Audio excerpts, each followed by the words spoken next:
Hey everybody, Sal Capaccio here, WGR Sports Radio 550, Bills sideline reporter, inviting you to do what I do every Wednesday and Friday night. That's check out 30 Minutes Live with CDP, coming at you from Ontario, right on your Facebook, Twitter, and YouTube channels. You can check it out every Wednesday and Friday night, just like I do. 30 Minutes Live with CDP.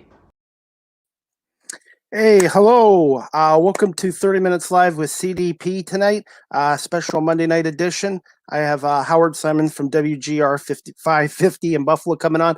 I'm not a Mets fan, but I'm wearing the Mets hat in honor of Howard Simon, who is a huge New York Mets fan. And I got this hat in New York 2 years ago. So just bear with me, and I'll have Howard come on in a second.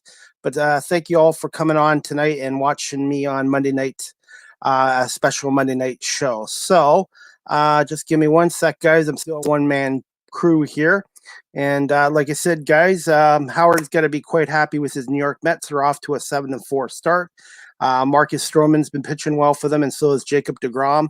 And then his Buffalo Sabres have done well, too. They're 6-3-2 in their last 11 games. So I will have Howard on in just a minute.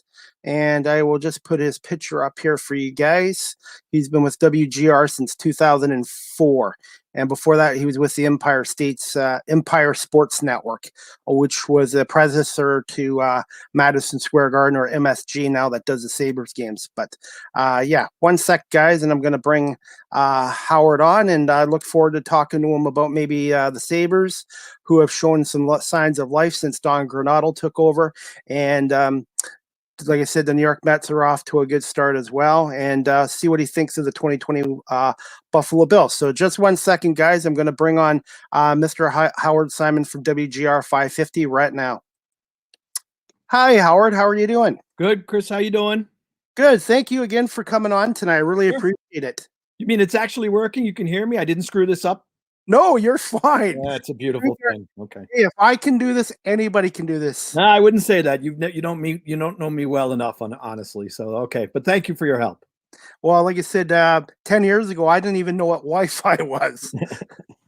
So yeah, I'm still learning every day because everything changes nowadays with technology. So you said you're not a Mets fan, right? But you're wearing a Mets cap. I got one in New York City when I was there 2 years ago because I like the hat and the color. My friend Cheryl, actually one of my best friends, Cheryl, she's a huge New York Mets fan in Somerdale, New Jersey. So I figured I'd wear the hat for you and her tonight. It's probably better off this way, that you're not a Mets fan. It's your life has less stress in it this way. So that's a good thing.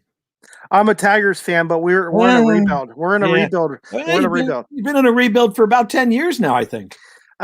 Since 2016. All right. 15, 16. But like I said, you gotta love your team no matter what, win or lose. That's true. Very good. But like I said, I was gonna say your team is off to a good start right now, 7-4 so far. Yeah, it got off to a little bit of a slow. The biggest problem is they're just not playing a lot of games. You know, they had the COVID issue. Well, the Nationals had the COVID issue, and then they had some rainouts, and then they had a snow out. Not sure if the weather's going to be that conducive for baseball in Chicago the next 3 days, but they're off to a good start, and the bats were a little slow to come around, but now some of the guys that they need to be hitting are hitting better. The starting pitching has been much better, which I'm not really surprised at, and knock on wood, Edwin Diaz hasn't blown a save yet, so don't tell anybody. I don't want to jinx it. I think the biggest surprise, in my opinion, is former Jays pitcher Marcus Stroman, 3-0 with a 0.92 ERA. Yeah, he looks great. Really, all three. I mean, that ERA would actually show you that he's pitching really well. But he's been outstanding in all three starts. He had a great game in Denver yesterday, and I thought, last year when South, him opting out, and I don't hold it against him. I mean, he did it for the right issues. Obviously, he wanted to be safe. But when he opted out, I think that was part of the downfall of the 2020 season because they really needed that second consistent guy in the rotation. They had Jacob deGrom and then nobody, a little bit of David Peterson, but they really needed Stroman. And so when he opted out, I think that was a big blow. So him coming back, they get him. When they get Carrasco back, and knock on wood, when Syndergaard gets back, assuming he's okay off the big surgery, their starting rotation should be, if not the best, one of the best 1 through 5 in the big leagues. Because to me, it starts with pitching in baseball. Pitching, defense, and hitting. But to me, pitching's number one. You're old school. You're not even that old. How could you be old school when you're not even that old? I'm almost 49. Oh, you don't look 40. Yeah, good for you. And I didn't think you looked like a lot younger than that. Wow. Yeah, but I think, with them though, yeah, traditionally the Mets have leaned that way. They've tried to build teams around pitching. But the nice thing about this team is they fixed the rotation by getting Walker, getting Stroman back, and Carrasco whenever he's healthy again and he pitches for them. So they fixed the rotation, but also, they got better. They added bats. I mean, Lindor's not hitting that well yet, but I assume he'll come around. Oh yeah. I'm sure he's learning the NL pitching, and it's the weather hasn't been that great for the games they've been playing, but they added his bat. With Conforto, I think Alonso will probably have a bounce back year, though he's off to a slow start. Davis, McNeil, all that stuff. So they added offense to what was a good lineup, and they should be better defensively. Lindor alone makes them a better team up the middle, and so does McCann. I mean, you saw the game ends yesterday. McCann throws out a guy stealing second base. The Mets for the last few years, I mean, I could steal second base on the Mets the way they've been the last few years. So I think they got a better lineup, and I also think they got much better defensively up the middle. That's true. And James McCann, I've always been a fan of his, even when he played in Detroit. And the Tigers couldn't wait to get rid of him. And then he went with the White Sox for a couple years there. He did well there. And then you guys signed him to a 4-year deal with I'm not sure how much money, but a nice 4-year deal. Well, and then I don't remember the numbers on it, but the nice thing was it was cheaper than signing Real Muto. I mean, that was one of the rumored names that the Mets were going after. The big name guys like Springer, Real Muto, Trevor Bauer. They end up getting McCann for less than they would have to pay Real Muto, and he's been just fine so far. I was going to say, yeah, so I like him. But Lindor will be fine, too. It's a bit of an adjustment going from the American League to the National League. But this kid defensively is solid, so I wouldn't worry about Lindor. I saw him enough play for Cleveland. The only thing I would worry about, and I mean, it is still New York. Granted, it's not the Yankees, it's the Mets. But it is still the New York media. It is still the New York pressure. And you get that big contract. And I hope, unless he's going to start hearing it from people because of the contract, because of the money situation. I like Giancarlo Stanton. When he was with the Marlins, he killed the Mets. But I feel bad for the guy. He's dying with the Yankees, and he's hearing about it all the time. And so I think that's the one thing would be problematic if this goes on longer for Lindor, because I think playing in New York with that media, in the pressure of that city, that could be an issue down the road. But I'm sure he'll be fine. I'm sure he'll come out of it. Definitely.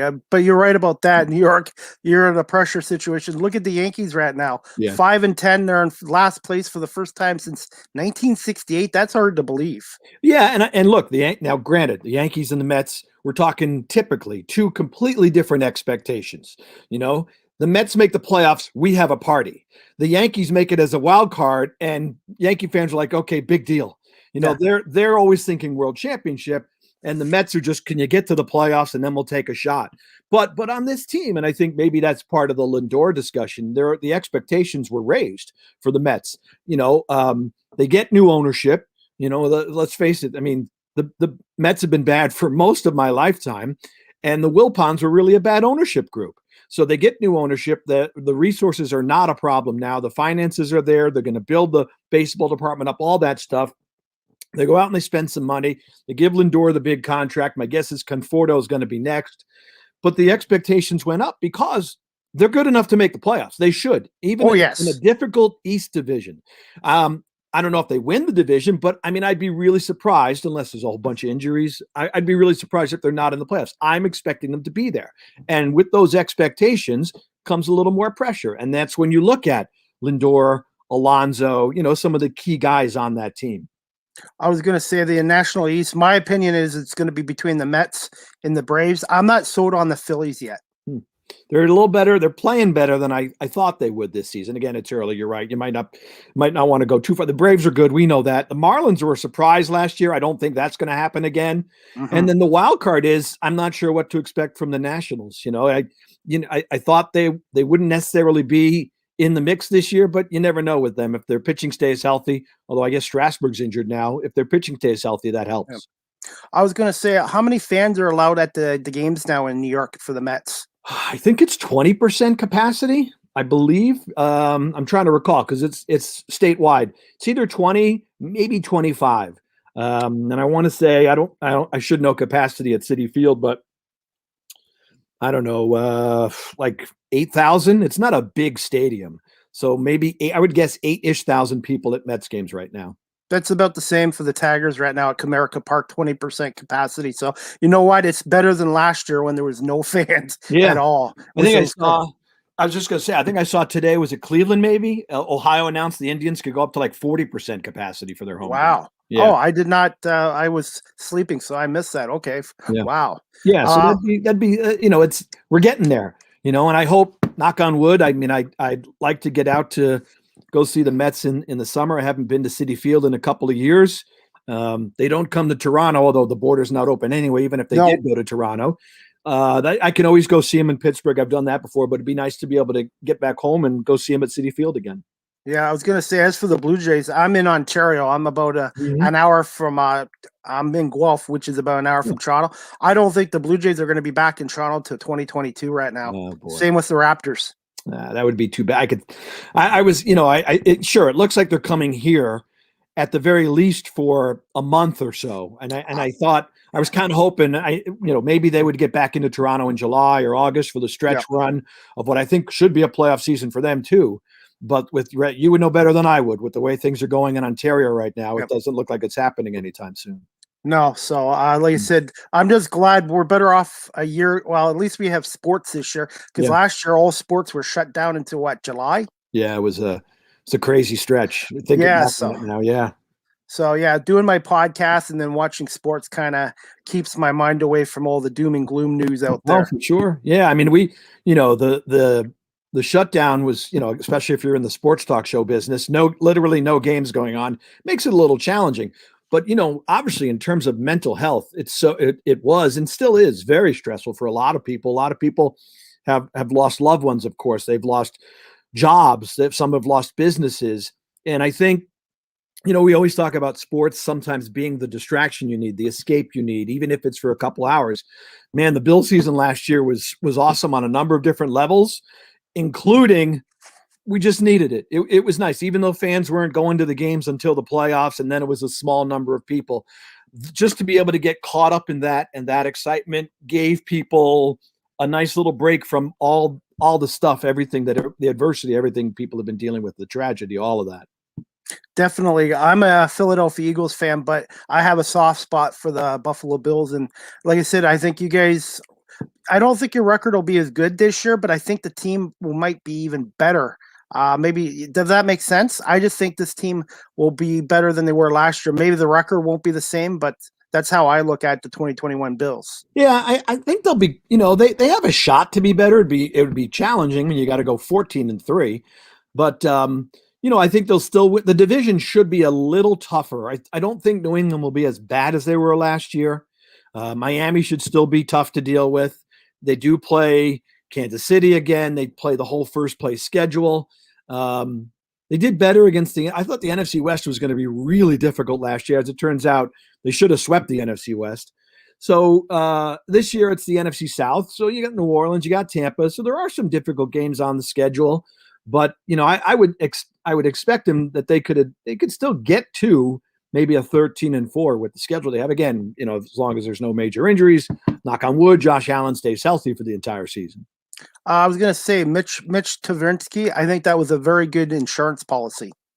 Yeah, when they first announced he was signing, I'm like, oh, really? Because you read about everything that people were saying about him in Chicago, and it was not the most flattering career.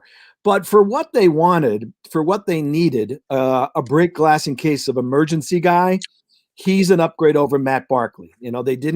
Matt Barkley did a great job in terms of helping Josh Allen learn, develop, and all that stuff.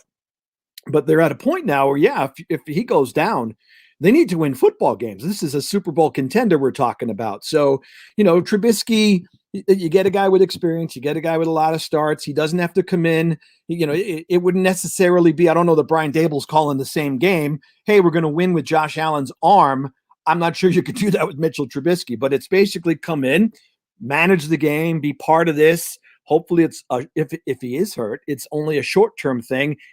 Go in and keep the ship afloat till, the captain of the ship returns. So I think it was a smart move by the Bills. How do you feel about the 17-game schedule? You like that, or would you prefer 18? I'm having a hard time dealing with the odd number. When we start talking about the season and over-unders and, well, they'll go 9 when, it's 9-8. It's not 9-7 anymore. So no, it's fine. I don't mind another game. I'm at a point where I think a lot of fans are. I don't ever need to see another preseason game in my life. I'd be completely fine. Yeah. I think they'll be able to make their roster decisions. They'll be able to get guys together. I mean, last year, the OTAs, right? Got to have OTAs. I know they're voluntary, but we got to have OTAs. We got to have a mandatory minicamp. We've got to have players in the building in April and May and June to teach and get ready. Or not, and you could still have a football season and everybody was fine, right? Nobody, I didn't think the game, the play of the game was bad. I didn't think people, it was a bad product because they weren't working on their game in April, May, and June, or they were doing it virtually. You can live without preseason games. I'm sure the coaches and the GMs can figure out the final 5 guys to make a roster because they play special teams and should never actually get a snap on offense or defense. You can figure that out. And it's less wear and tear on bodies. I think we're seeing more teams hold more starters out. It used to be maybe just quarterbacks. Now you're seeing some other teams hold out veteran guys, don't play at all in preseason games. They'd be fine without it. And it sounds like the way everybody's talking, it's just inevitable. I guess it can't be in this CBA because it was negotiated for 17, but inevitably they're going to get to an 18-game season, and maybe they'll just scrap the preseason altogether at that point. Well, the CFL went to an 18-game schedule here back in '86, so they do 2 preseason games in 18, and to me, that's perfect. I'm not a fan of preseason football either, but I do think you still need at least 2 preseason games just for the coaching staff to evaluate players. Yeah. Well, like I said, you could still do, I suppose you could do a scrimmage, right? They have these, they do it now where teams go to another team, like the Bills I think they went to Carolina a couple years ago, I think it was a couple years ago. So you can still go practice with another team for a week and do a controlled scrimmage, something like that. So I understand, right? You'd like to see it's the rookies or maybe even like the undrafted free agents or a second-year player who doesn't have a lot of experience. You'd like to see them in a game situation to see how they handle it. But I think, again, if you're going to increase regular season games and you're really worried about the health and safety of players, I get nervous, man. I don't want to see Josh Allen on the field in August. I don't want to see Stephon Diggs on the field in August. I don't want to see a whole bunch of these guys on the field because it doesn't mean anything. I know what they can do, and we know who's making the roster, and we know who's starting for the Bills next season. You just want to get right to September and not have anybody get hurt. Definitely, like I said. And as for the Eagles right now, we just got Jalen Hurts. We let Nate Sudfeld go, and we traded Wentz. So I'm going to see what the NFL draft's going to do because the Eagles now need to get a veteran-type quarterback. I wouldn't be surprised if they brought in Matt Barkley to back up Hurts. They got to get a receiver, right? Isn't that what? Oh, yes. I'm assuming Philly is looking for them to get a receiver to bring in. Yeah. And then we were going to trade Zach Ertz. One of the teams was Buffalo, but I don't think that's going to happen now. Yeah, we talked about it a little bit on our show. I think it would have been a nice upgrade for the Bills in the tight end position, but I wouldn't want to see them give up draft capital to make that trade. I don't think Brandon Beane would want to do that. He'd be trading for a guy with 1 year left on his contract unless they extend Ertz, which they could do. Yeah. But I think they're all about with where their roster is, with where their cap is, and with still some other big contracts coming up in the near future, guys like Josh Allen and maybe Tremaine Edmonds. I think the Bills the last thing they should do is give up draft picks because those guys can come in and replenish. They're going to make next to nothing. They're on rookie contracts. You got them for 3-4 years, what have you. And, if you can't keep everybody over the next few years, you're going to need the draft picks coming in to provide some depth, and maybe they step in for a guy you lose to free agency. The Bills did a great job this offseason keeping their roster intact. At some point, you can't sign everybody, and you will lose players to free agency. And I think if I'm Brandon Beane, I'd want to hang on to as many picks as possible to keep bringing that next pipeline of players in. See, the Eagles didn't do that after they won the Super Bowl. They were talking dynasty and that, and the Eagles just just shows you how hard it is to win back-to-back Super Bowls or do what the New England Patriots did. It's just amazing. Like you said, it's just so hard to win consistently now in sports with the salary cap. Well, you got to have the great quarterback, and that's why I think the stuff with New England is funny, because Brady leaves, and all of a sudden, what happens? All of a sudden, you look at it and go, wow, they really don't have good receivers. They have really bad tight ends. Hey, their offense stinks. I mean, their talent level. What? Yep. But all of a sudden, people are talking about drafts in recent years and guys that didn't pan out. And nobody talked about this stuff. You know why? Because Brady could cover it all up. So if you're the Eagles or whoever, if you have that guy, maybe not Brady, like the greatest of all time, but Patrick Mahomes has got a 10-year contract. He's not going anywhere for a while in Kansas City. Now they lose 2 starting tackles. They cut 2 starting tackles. They had to get under the cap. They'll still probably be okay this season. I mean, they can lose guys, but they have Mahomes. So I think part of Philly was, what was going on at quarterback, Foles and Wentz, and then you had the whole drama with Peterson and the front office and the owner. Yep. And, Brady, you get a guy like that, Drew Brees in New Orleans, you can lose guys to free agency. And or you can maybe, New Orleans even just keep pushing things into the future to keep a roster together and just we'll worry about it after this guy retires. So if you got that quarterback, it can make up for a whole, you could screw up a draft or two and nobody's going to say anything because you keep winning 10, 12 games a year. Definitely. Are you okay with a few questions? Yeah, sure. Okay. The first one I wanted to ask you, Howard, can you just tell my audience just a little bit about yourself, your background, and how you ended up going into radio, television? Broadcasting is a family thing. My dad was in the business. He was a director. He directed telecasts for the Mets, the Knicks, and the Rangers. Wow. I'm from Long Island originally, so I grew up down there. We basically grew up going to games. We grew up going to Mets games at Shea and Knicks games at the Garden and Rangers games. And we ended up meeting players and being around the teams and meeting broadcasters. And I just got the bug. I'm a typical sports fan story. You grow up, at some point, the light goes on. You go, oh, I love sports. I'm going to have my favorite teams. And, you start rooting for all these favorite teams and everything. So, but because I think I was exposed to the broadcasting end of it, I got the bug. So that's how I got into why I wanted to get into the business.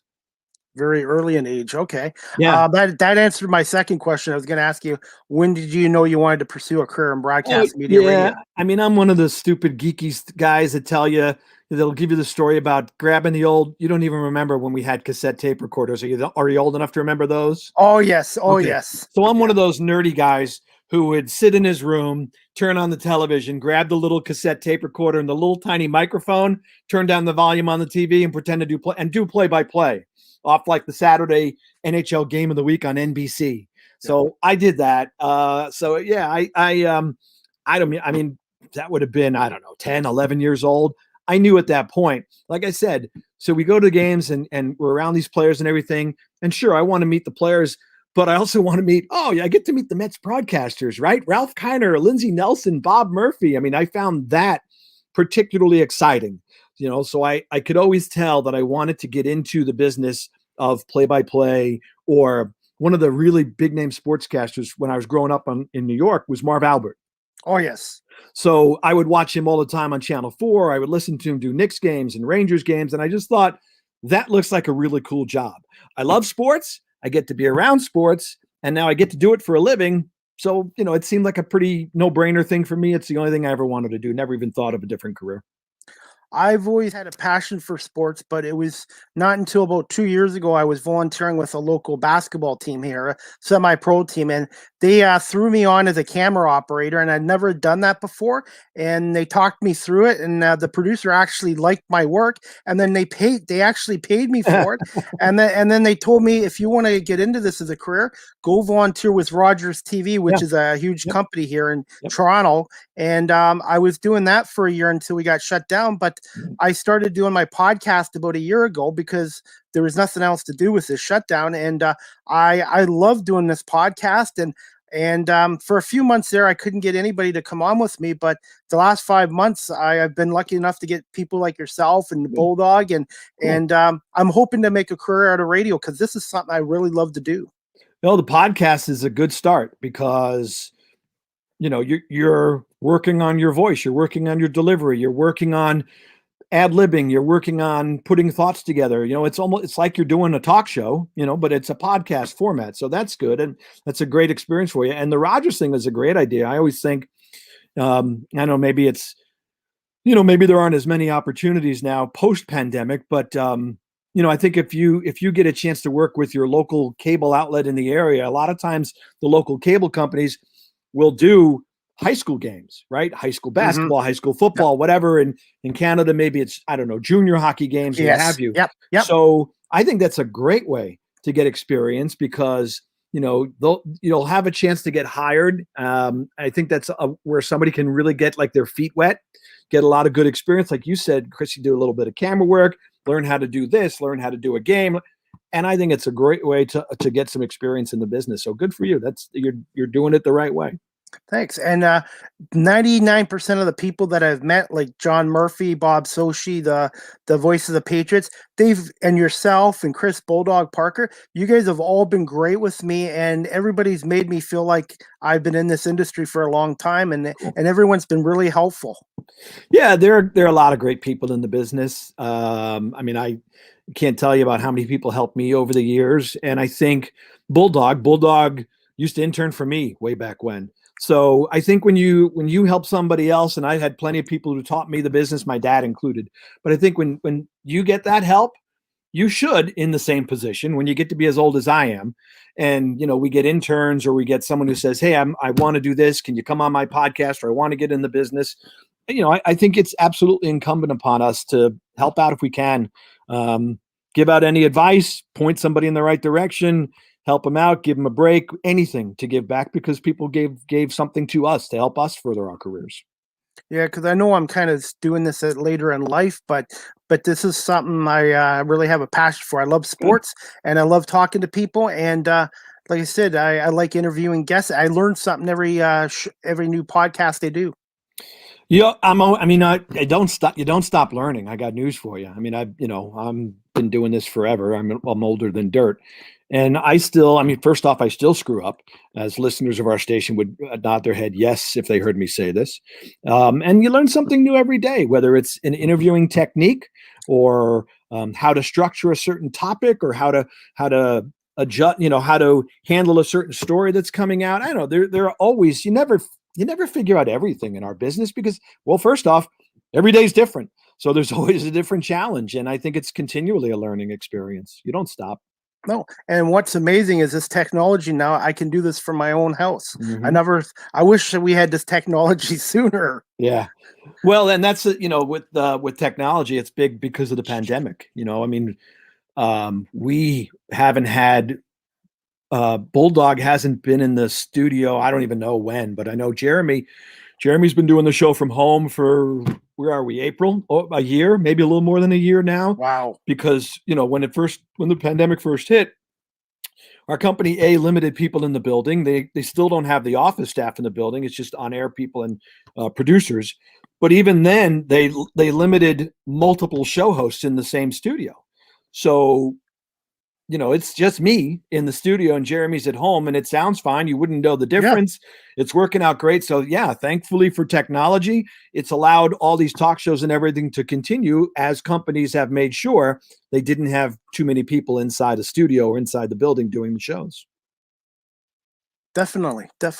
My next question I was going to ask you is, where did you end up going to school, university? Yeah. Okay. Yeah. In Canada, they call it going to university. I got it right. I guess in the States, it's college. College. Yeah, that's all right. Okay. But see, that's the nice thing about living in Buffalo over the years, having access to Canadian radio and television. I picked up all these things. You go on holidays, you don't take vacation. You go to hospital, you don't go to the hospital. So I'm good on university. I went to Buff State, and that's I went to Buff State. It's because it was a good broadcast program. It was a good broadcast school. It was a lot more affordable than going to like Syracuse. That would have cost me a ton of money. But Buff State was a state school. It was a lot cheaper. But they had a good program, and I wanted to be in a city, if I could, where there were pro teams. I knew I was going to get into broadcasting. I wanted to be able to maybe get some exposure or be around professional teams. So, the Braves were gone, but they had the Sabres. They had the Bills. It was close to home. I mean, it's a 45-minute plane trip to Long Island. So it worked out great. And so I went there, and people I met at Buff State, there was a guy I work with at my campus radio station, that we talk about who you meet and how it opens the door down the road. I was working in Ohio. I was playing country music.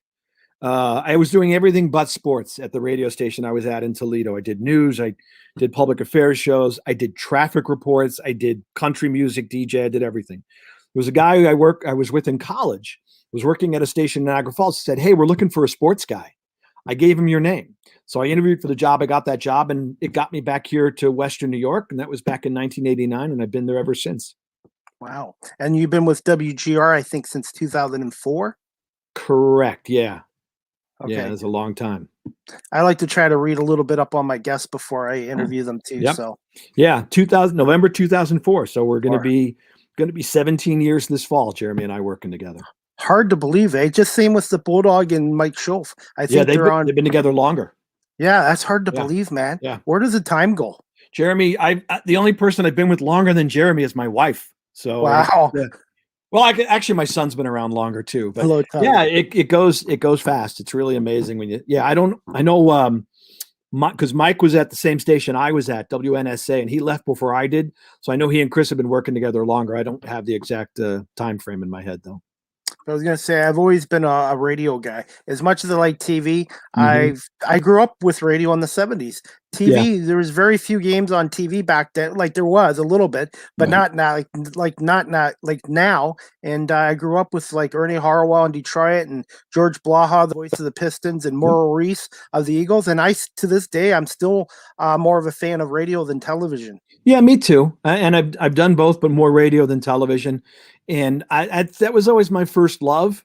I don't know. There's just something about it. I can't even.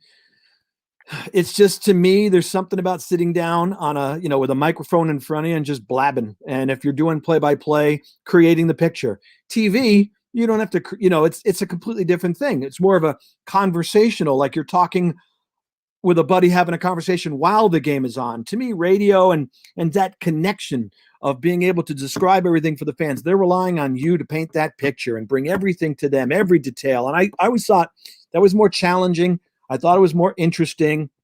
And the idea of sitting down at a table at 6 o'clock in the morning and talking for 4 hours on the radio just has always appealed to me more than having a camera there. And geez, I would have to shave every day. I got to put a tie on. You got to put makeup on. I mean, the TV glare off of this dome would blind people. So I just, radio is, I can dress like a schlub. I wear a hoodie to work. I mean, that's the way to go. Well, yeah, and that's what I'm like a hoodie too. I don't have that much hair left either, hence the hat. So, but I was going to say with my podcast, I'm lucky. I can do audio shows too. So if I have guests that don't feel comfortable coming on live, I can do everything all on audio on here too. Right. Yeah, it's just easier. I mean, as I said, I mean, you said Empire. So I did TV for, I don't know, 7, 8 years, whatever, before the thing went under. And there's a lot involved to that.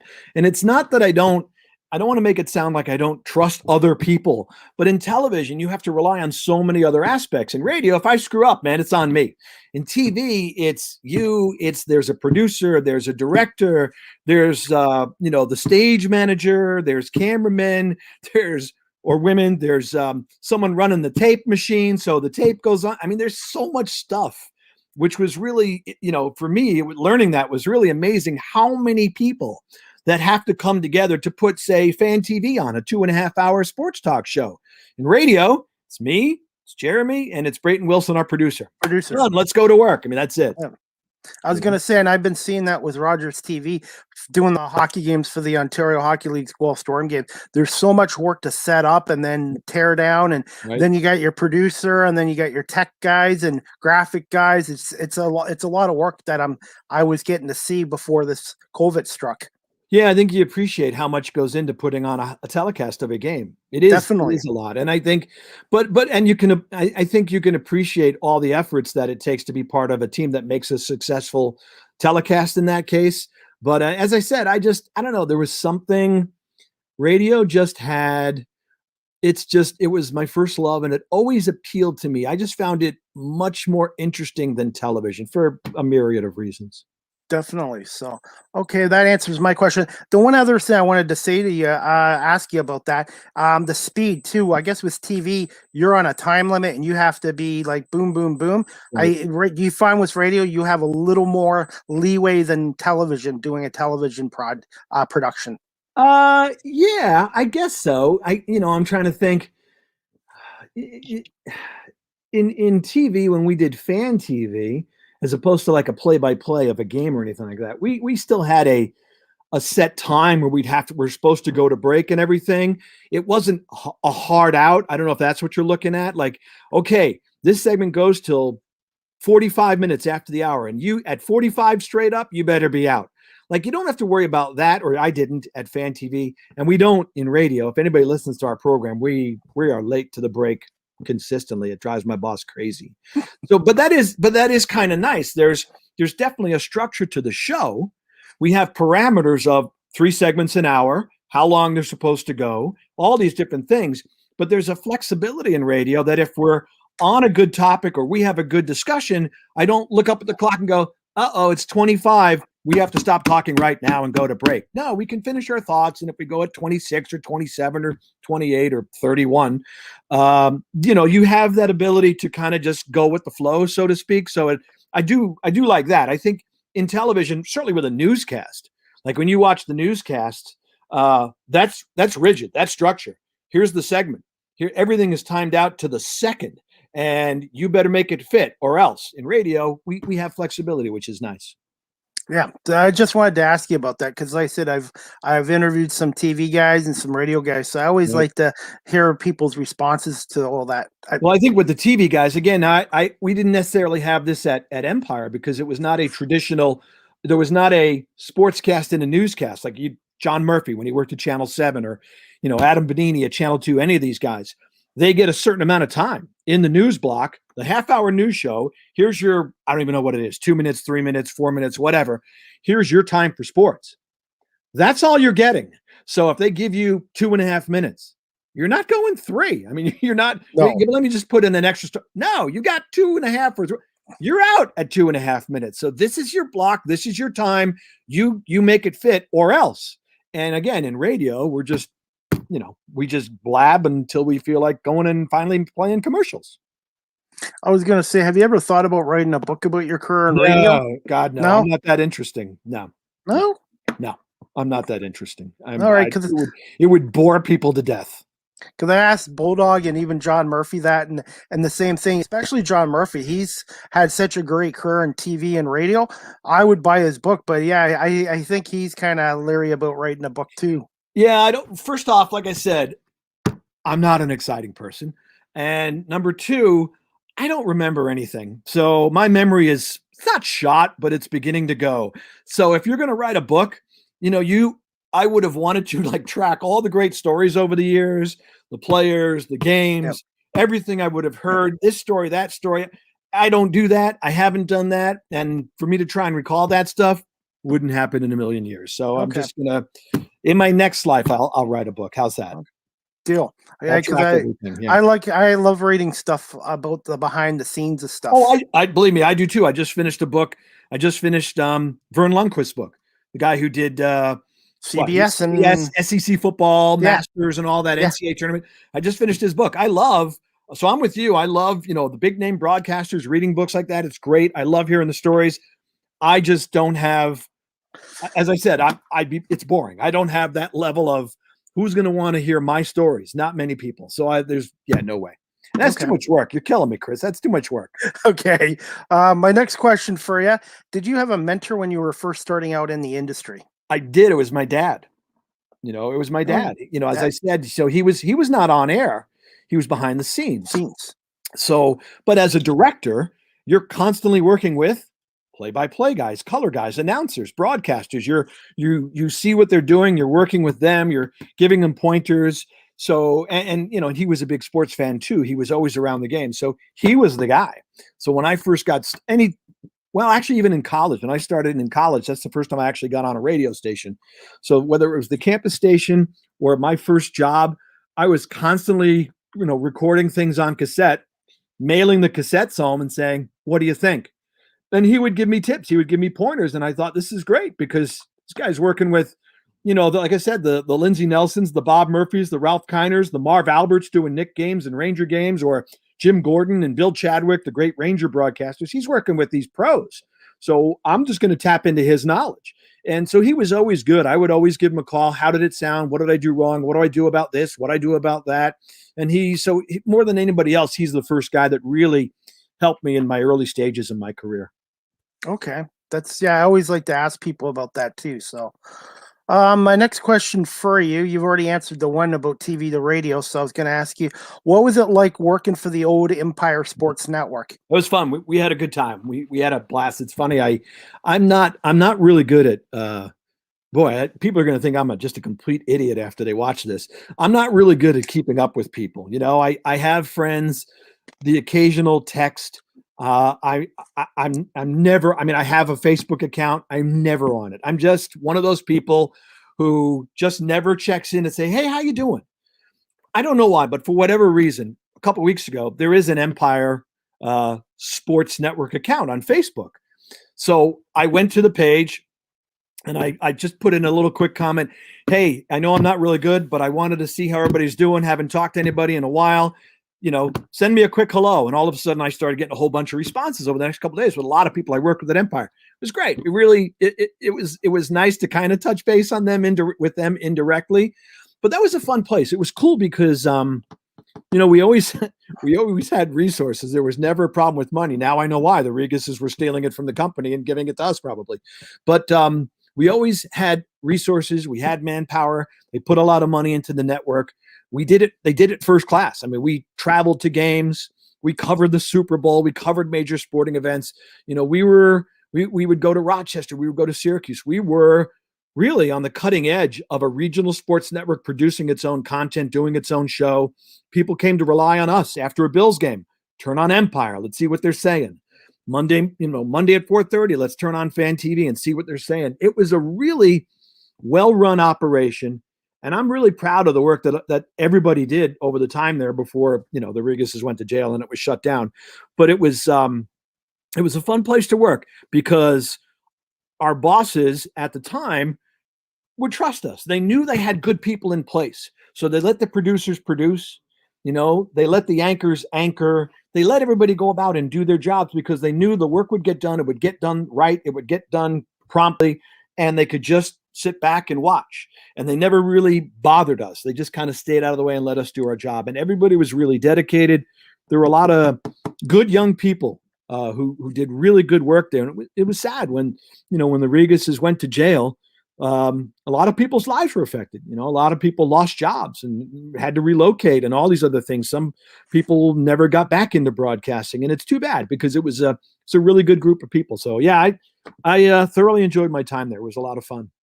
Do you think there'll ever be a Buffalo regional sports station again like that again, or do you think MSG is going to stay there for a long time? It's hard to say. Honestly, it can be done. It's done in other places. There are plenty of other regional sports networks that are in existence around the country that are doing, the Fan TV type of show that are on. After the NHL team in town plays a game, boom, there's their post-game show. Or, SNY in New York, the Jets play on Sunday. SNY doesn't have the games, but as soon as the Jets game is over, they pop their guys on and they do a post-game show. Yeah. So it can be done. It's just a matter of finding somebody who wants to create the network here and honestly pay for it. You have to have someone. It's not cheap. So in terms of the manpower and the equipment you have to buy and the expenses and traveling and all, it's not a cheap thing. Adelphi was able to do it because, remember, Empire was a subscriber network. So, Adelphi is charging customers. They're getting money for all these different channels. So it wasn't a problem. Again, and they were cooking the books, but it wasn't a problem to run the network. You'd have to have someone come in who is willing to fund that operation because you can't do it on the cheap. No, I was going to say, I still think it could happen, I guess, with the Bagulos because they've done so much for the Sabres and the Bills and the Bandits and City of Buffalo. So my opinion, I think there will be one in the future in your city again, an area. Yeah, but think how far they have to go, right? Like what they've done, essentially they have the games, but they have the Instigators, they have One Bills Live. I think, they do coaches shows. So they are doing some of what Empire did. Okay, that's true. But you got to go beyond that. I mean, you've got to go, we did a nightly sports report. We had our version of Sports Center. So every night on Empire, here's a 30-minute Empire sports report. There was an early edition. There was a later edition. And again, if you're going to run a regional network, you might want to have a sports show on, a fan TV type show, whatever, 4 to 6, 4:30 to 7 at any point. If they wanted to, they could easily, I would assume, strike a deal with GR and say, okay, you know what? We're popping cameras on your morning show and your afternoon show. So now here's our regional sports network, and they have local shows from 6 to 7 p.m. Our morning show, the Instigators, One Bills Live, and Chopin Bulldog, plus games, plus we're going to do a sports center, plus we're going to do post-game shows after the Sabres game, which they already do, plus we're going to do post-game shows after Bills game. So, I mean, they're doing some of it, but I think if you really want to do it right, you'd have to do all that other stuff with it. Yeah, because I know TSN does that with TSN Radio here. They do a lot of simulcasts, and same with Sportsnet too. So right. They could easily do that with you guys, and there's your programming right there. Now, I would vote no because again, I don't want to be on TV anymore. I don't need people to see this face. I don't want to. I go to work without shaving every day. I don't want to have to worry about cameras on me anymore. So, okay, we won't bring it up again. So in case somebody has an idea. Okay, definitely. My next question I was going to ask you, favorite personalities and athletes you've interviewed over the years, if you have a particular one. It's always hard for me. I can't. It's so hard for me to narrow it down. I mean, there have been guys that I really, really loved covering and fun interviews and all that. Marty Baron, I always say this because Marty's on, and it's not because he's on with us every Thursday on our show. Marty will always be like, if he's not number one, he's right there at the top of the list of favorite all-time personalities. Just a great guy to talk to. I don't know. I don't think I ever saw Marty mad at anybody. He would always take the time of day. He'd always be there for an interview. When the mics were off, he'd want to hang out and talk to you. He would just want to shoot the breeze, talk about anything, talk about sports, talk about non-sports. He just was and still is a genuinely wonderful guy. Like Marty's awesome. I had a man crush on Danny Briere. He was a tremendous player, but again, good interview, always accessible, usually in a good mood. So I liked him. Geez, I'm trying to think if there are any Bills players. I don't know. Oh, you know what? There was he passed away quite a few years ago, actually. Kent Hull. He played on the Bills teams of the 90s, late 80s, early 90s, the Super Bowl teams. Loved him. One of my all-time favorite players. I mean, he was good at his job. But here's another guy that would always be there in the locker room.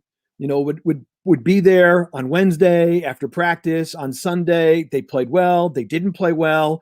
He could have had 7 bad snaps to Jim Kelly, and he'd still stand in that locker and stand in his stall and do all the interviews. However many rounds it took, somebody came in late. He was just a class act. And another guy who would, you had a question about football and you wanted to talk strategy, but shut the mic off. Hey, Kent, what about? He would take the time and talk to you. Just a genuinely nice guy, a leader, a go-to guy. I mean, when you get in the business, you always have, quote, go-to guys on every team in terms of interviews that you'll get good stuff. Not the pad answers, not the cliche stuff, but really good, thoughtful answers. And you could probably ask just about anybody who would have been on the beat in the early 90s, and Kent Hull is, I'll bet, is on everybody's list in terms of guys they really enjoyed covering. One guy I do like listening to on One Bills Live is Steve Tasker. Mm-hmm. Huge fan of his. Yeah, Steve's a great guy. Now, now again, when he played, we didn't necessarily talk to him that much because he was pretty much just a special teams guy. But over the years, we've had him on the show plenty of times. I think his football knowledge is outstanding. I think he's got a great personality, his sense of humor. I think he does. He's a natural. I liked his work when he was doing CBS, when he was doing color on football. But I think in the talk show format and paired with Chris Brown is a great pairing. And even when he was working with Murph, I think Steve is a natural for broadcasting. He exudes, he certainly knows the game. Yep. He knows how to get it across, but he exudes personality. Like, that's a guy you would look at the guy and go, man, I would love to just sit down and have a beer with this guy and just talk sports. Like that, that's when you make that connection to your audience, I think that's huge. Yeah, and I had the pleasure of I met Steve at a Bills game, but I also saw his son Luke's first CFL game here too. Right. Yeah, and his son should have had more of an opportunity to be in the NFL, but Luke had such a great career with the Hamilton Tiger Cats. I think he had a little more talent on the field than his dad did. Well, his dad would probably agree with you. His dad is pretty good at self-deprecating humor and knocking his own talents down. Is there going to be CFL this year? Right now, they were going to try to start up in May, but right now with the COVID situation here in Canada and the CFL, as you know, doesn't have the TV contract that the NFL does. Yeah. So right now, I would say it's 50-50, but they really do want to start up because they don't want to go 2 years without playing. And I want to see the Grey Cup continue here because I love the NFL, the CFL, college football. So I'm really hoping they can start up maybe even in July instead of June. I'm hoping, cross their fingers. Yeah, that's good. I hope so too.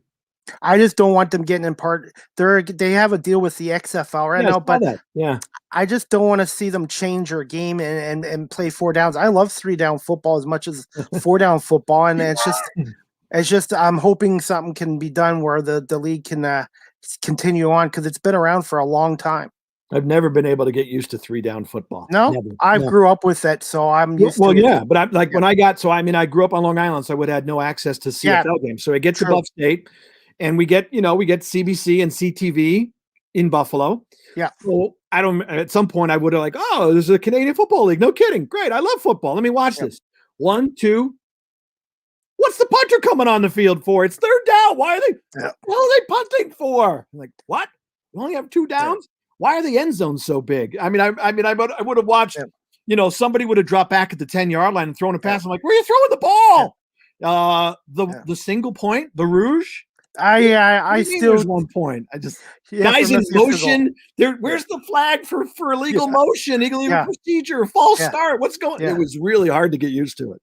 Yeah, I guess if you're in a border state, because my friend Art Regner, who works for the Detroit Red Wings, he grew up in Detroit, and Windsor. They had Windsor, and when the CFL was on there, he got to watch the game. So when you're close to the border, border cities got the exposure to the CFL. So, but I really hope they're back by the middle of June or July, I hope. And I'd like to see Luke come back too, because he's a really good receiver, and he was a Pro Bowl receiver here for Hamilton for many years. And he's a smart football player. He gets it from his dad. Well, his dad is absolutely brilliant when it comes to the game. It's also a nice option for players that, if they're not making it in the NFL, think about guys like Naaman from the UB, from like Naaman Roosevelt, Drew Willie, who was in Winnipeg. I don't even know if he's still with the Blue Bombers, but those guys can, guys like that aren't going to make it in the NFL, or whether it's XFL or the old Alliance, whatever. It's another option for them to play and have good careers. Yeah, or we've had guys come from the CFL go right into the NFL, like Alex Singleton, the Eagles linebacker, Jeff Garcia, Doug Flutie. Doug Flutie, it saved his career because when he came in the NFL, he wasn't that great. And then going to the CFL really helped his career. So I think it's important to keep this league alive for guys that are trying to continue their careers, like you said, or guys that are trying to work their way into the NFL.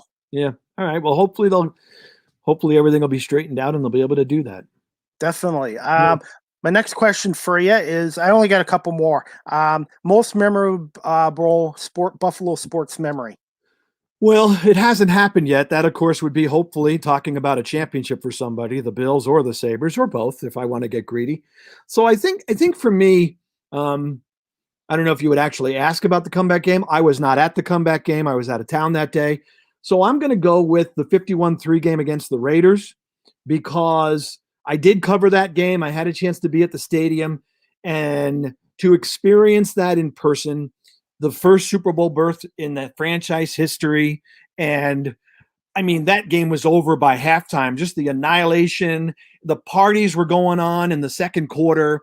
People were like running to payphones to book trips to Tampa, but it was just such a party atmosphere. After the game, the whole week leading up to the Super Bowl, it was just nuts around here. And they go back, and I'm not trying to say you go to the Super Bowl, it's cool. So they go back second, third, and fourth time. It's never the first time.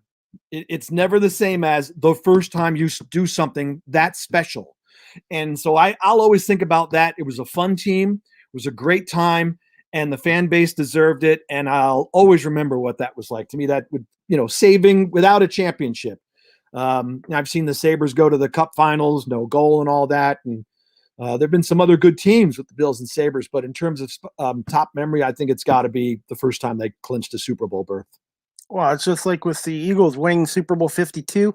They were in two other Super Bowls, but for me, the Eagles Super Bowl 52 will always be special because it's the first Super Bowl championship, not the first championship we've ever won or Phillies won, but it's the first Super Bowl. So you're right. The first time is always the most special.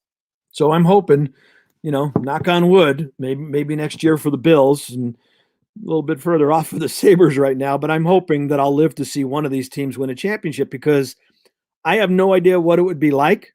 Last year, even in COVID, in a pandemic, there were still people showing up the airport after a big playoff or a big Bills win. They clinched the division or, I think it was after the Denver game, maybe even after the New England game.